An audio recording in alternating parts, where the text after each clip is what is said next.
go. Let's go. All right, here we go. Starting our Marvel journey off. Mm-hmm. This is we're gonna kick it up. Because my boy hasn't seen he's seen most of the Phase 1 movies, but he kind of stopped after Iron Man 3. So like I said, everything pretty much around like high school, I kind of just I just stopped going to movie theater at all. Yeah, so we're kind of refreshing, but I've done seen all these movies so many fucking times I remember them. So like I said, it's pretty high. It's always a good time to watch these movies again. But we're gonna start with Iron Man, and then we're just gonna go through the whole fucking through the list in preparation for Doomsday. Yeah, okay, because we're gonna try to see if we can do for Spider-Man in time, but I don't think we can. It's too many fucking movies, and that was on us. I didn't really think about it, but hopefully we can catch up with Spider-Man. But if not, hopefully we'll be sure for Doomsday. But we start with, of course, the one that started it all, the creme of the creme, Iron Man, and it's always a banger when I watch it. I never feel like I'm like, damn. I'm always like, okay, this is always a good watch every time. I'm never like bored with it. I can watch it over and over again. It's almost like I kind of wish there was like a little bit more in them. Like they feel short. They really do, yeah. Because even that second one, I was like, damn, that second one kind of just fucking flies by. Yeah. Even when what was it? Was it 2 hours? 2 hours and 4 minutes, yeah. Really? Yeah. That felt like an hour and a half movie, to be honest with you. Yeah, because they just fucking fly by. Now, like I said, but we'll get to the second one, but we're gonna start with Iron Man here, which it's just a banger. It just starts with it shows you why RDJ was fucking just born to play fucking Tony Stark and Iron Man. All of his fucking all the jokes and shit. Like it's a good thing. Like I said, that's kind of what started off like his career again. All the other shit he was dealing with, and so really? Yeah, this was like his first big role, like back into the thing. Didn't they say they were like kind of taking a risk? Yeah, they were taking a risk on because he's got so much shit. So they were like, this was the biggest risk for them. And like I said, hell of a gamble, and it paid off for him because, like I said, he's just perfect for this role. He knocks it out of the park. But but we've seen this movie before. We start a thing with Iron Man. He's fucking doing his gambling shit in the beginning, where he's kind of they kind of show him being like kind of like not a dickhead, but kind of a dickhead, but he's just like throwing his money around. His billionaire, playboy, philanthropist type shit. So, he's just doing his thing. And, the reporter's asking him this question. She's like, you've been tied like the Da Vinci of our fucking time or whatever, something like that. And he's just like, I don't really do the painting shit like that. I don't really like painting. And this is like still the period where he's like, he's making weapons and stuff. Yeah. He's like,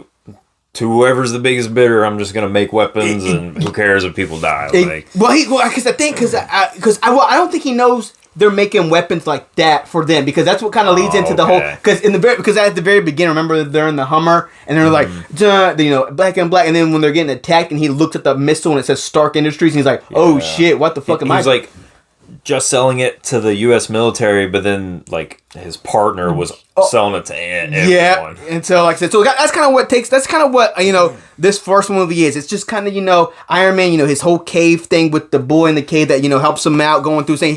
Kind of gives him a different life perspective on it, because he's just kind of like you're just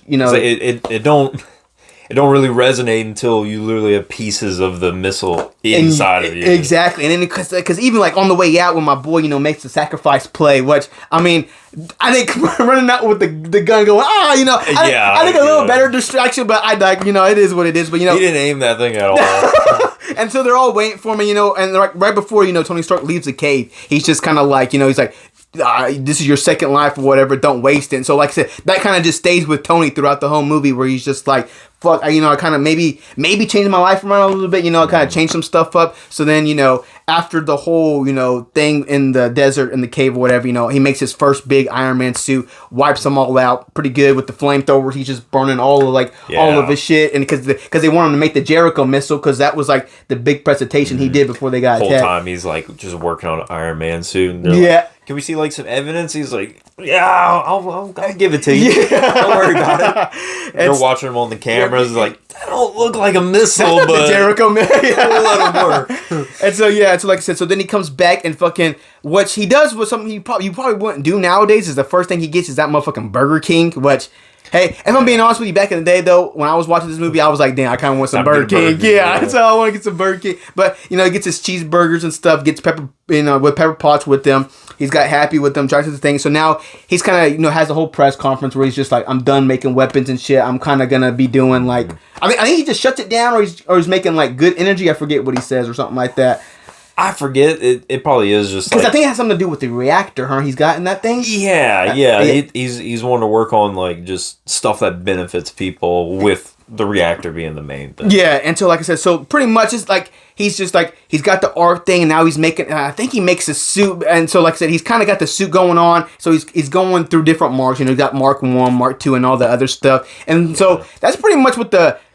He's figuring out how to use it. How to fly and so like and then he's got his little robot guys when he falls down and smoke him even though he's not on fire and shit. But those guys are MVPs. Those guys are characters. Those guys are pretty good. But that's pretty much the bulk of the middle of the movie is him kind of journeying, and then we kind of get to where like the reporter that he slept with in the beginning. She's like, what do you guys say about boom, Stark Industries missiles over here and over there? And he's like, I don't do that shit no more. We shut that shit down. And then Jeff Bridges, what was his name? Obadiah. He was just like, no, that shit was me. I've been doing this shit. Yeah. We're still doing that. Yeah. He's like, we're still doing that shit. And so, that's pretty much the third act. Is like, because now that we know Obadiah do it, so then he gets his fucking, he's like, sitting there, screwing the fucking shit in his arm, and he's just kind of like, all right, I'm pissed now. Then he gets his suit, and he does his cool, like, fucking saves the people over there. He's just kind of like, grabs the guy through the wall, and then he throws him. He's just like, y'all. Whenever he went to, like, the Middle East or whatever. Yeah, like and because he gets him with the fucking, that fucking tank, he's like, boom, and it blows that fucking tank up. I guess that was the ex-wife, if I'm being honest with you. Oh, yeah. But, and so that was pretty much it. And then, we get to Obadiah, and then Obadiah's doing his thing where like he kind of had the scientist make his old suit. That the meme where he's like, Tony Stark build this in the gate with a box of scraps. So then he's got his own scientist making him his own suit or whatever. And so that's pretty much the third act of the movie. Is Iron Man and Obadiah have their big climactic fight at the reactor building or whatever, which is a good fight. Like I said, if I'm being honest with you, I think, damn. I don't know this probably is the best Iron Man one out of his 3 movies. But if I'm being honest with you, I think but when we go on, I think you'll see. I don't know, but I think all the big 3. I think all their trilogies. I think Thor has 4, but I don't want to consider that 4th one. But out of all their trilogies, I think they have one really good one, and then the rest are kind of not bad, but they're okay. Like I don't think like they're all like every single movie is like crazy good. But I think two is good. 3 was they're starting to fall off, but yeah, for sure, first is like I think the first one is just a banger, and then like I said, the second one is not so. But I think what you get with the second one is kind of what you get with like all the other kind of movies, all the movies too, because you get that really one good one. You're like, damn, that was a banger, and then you're like, okay, that was fun, but not as great as the other one. And like I said, I think that goes on for all of them, because like I said, I don't think Obadiah.